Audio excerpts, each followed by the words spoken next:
اللہ اس بات کو پسند نہیں فرماتا کہ کوئی کسی کو علانیہ برا کہے مگر وہ جو مظلوم ہو، اور اللہ سب کچھ سنتا ہے، جانتا ہے۔ اگر تم لوگ بھلائی کھلم کھلا کرو گے یا چھپا کر یا برائی سے درگزر کرو گے تو اللہ بھی معاف کرنے والا ہے، صاحب قدرت ہے۔ جو لوگ اللہ سے اور اس کے پیغمبروں سے کفر کرتے ہیں اور اللہ اور اس کے پیغمبروں میں فرق کرنا چاہتے ہیں اور کہتے ہیں کہ ہم بعض کو مانتے ہیں اور بعض کو نہیں مانتے، اور ایمان اور کفر کے بیچ میں ایک راہ نکالنی چاہتے ہیں، وہ یقیناً کافر ہیں، اور کافروں کے لیے ہم نے ذلت کا عذاب تیار کر رکھا ہے۔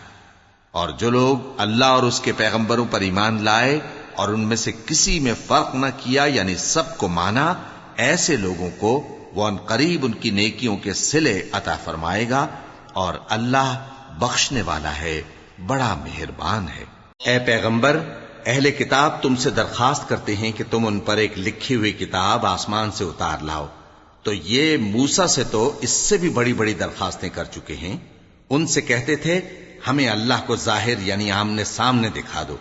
سو ان کے گناہ کی وجہ سے ان کو بجلی نے آ پکڑا، پھر کھلی نشانیاں آ جانے کے بعد بچڑے کو معبود بنا بیٹھے، تو اس سے بھی ہم نے درگزر کی۔ اور موسیٰ کو ہم نے کھلی سند دی تھی، اور ان سے عہد لینے کو ہم نے ان پر کوہ طور اٹھا کھڑا کیا، اور انہیں حکم دیا کہ شہر کے دروازے میں داخل ہونا تو سجدہ کرتے ہوئے داخل ہونا، اور یہ بھی حکم دیا کہ ہفتے کے دن مچھلیاں پکڑنے میں تجاوز یعنی حکم کے خلاف نہ کرنا۔ غرض ہم نے ان سے مضبوط عہد لیا، لیکن انہوں نے عہد کو توڑ ڈالا، تو ان کے عہد توڑ دینے اور اللہ کی آیتوں سے کفر کرنے اور انبیاء کو ناحق مار ڈالنے اور یہ کہنے کے سبب کہ ہمارے دلوں پر پردے پڑے ہوئے ہیں، اللہ نے ان کو مردود کر دیا۔ اور ان کے دلوں پر پردے نہیں ہیں، بلکہ ان کے کفر کے سبب اللہ نے ان پر مہر کر دی ہے، تو یہ کم ہی ایمان لاتی ہیں۔ اور ان کے کفر کے سبب اور مریم پر ایک بہتان عظیم باندھنے کے سبب اور یہ کہنے کے سبب کہ ہم نے مریم کے بیٹے عیسیٰ مسیح کو جو اللہ کے پیغمبر کہلاتے تھے قتل کر دیا ہے، اللہ نے ان کو ملعون کر دیا، حالانکہ انہوں نے عیسیٰ کو قتل نہیں کیا اور نہ انہیں سولی پر چڑھا پائے، لیکن ان لوگوں کو ان کی سی صورت معلوم ہوئی۔ اور جو لوگ ان کے بارے میں اختلاف کرتے ہیں وہ ان کے حال سے شک میں پڑے ہوئے ہیں، اور گمان پر چلنے کے سوا ان کو اس کا مطلق علم نہیں۔ اور انہوں نے عیسیٰ کو یقیناً قتل نہیں کیا، بلکہ اللہ نے ان کو اپنی طرف اٹھا لیا، اور اللہ غالب ہے، حکمت والا ہے۔ اور اہل کتاب میں سے کوئی نہیں ہوگا مگر ان کی موت سے پہلے ان پر ایمان لے آئے گا، اور وہ قیامت کے دن ان پر گواہ ہوں گے۔ پس ہم نے یہودیوں کے ظلموں کے سبب بہت سی پاکیزہ چیزیں جو ان کو حلال تھیں ان پر حرام کر دیں، اور اس سبب سے بھی کہ وہ اکثر اللہ کے رستے سے لوگوں کو روکتے تھے، اور اس سبب سے بھی کہ باوجود منع کیے جانے کے سود لیتے تھے، اور اس سبب سے بھی کہ لوگوں کا مال ناحق کھاتے تھے۔ اور ان میں سے جو کافر ہیں ان کے لیے ہم نے درد دینے والا عذاب تیار کر رکھا ہے۔ لیکن جو لوگ ان میں سے علم میں پکے ہیں اور جو مومن ہیں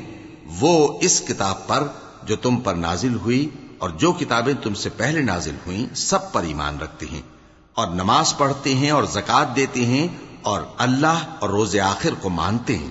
تو ان کو ہم عنقریب اجر عظیم دیں گے۔ اے محمد صلی اللہ علیہ وآلہ وسلم، ہم نے تمہاری طرف اسی طرح وحی بھیجی ہے جس طرح نوح اور ان کے بعد والے پیغمبروں کی طرف بھیجی تھی،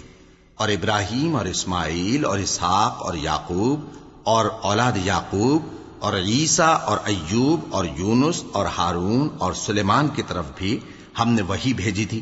اور داؤد کو ہم نے زبور بھی عنایت کی تھی، اور بہت سے پیغمبر ہیں کہ جن کے حالات ہم تم سے پیشتر بیان کر چکے ہیں، اور بہت سے پیغمبر ہیں جن کے حالات ہم نے تم سے بیان نہیں کیے۔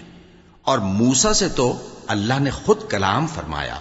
سب پیغمبروں کو اللہ نے خوشخبری سنانے والے اور ڈرانے والے بنا کر بھیجا تھا، تاکہ پیغمبروں کے آنے کے بعد لوگوں کو اللہ کے خلاف کوئی حجت نہ ملے،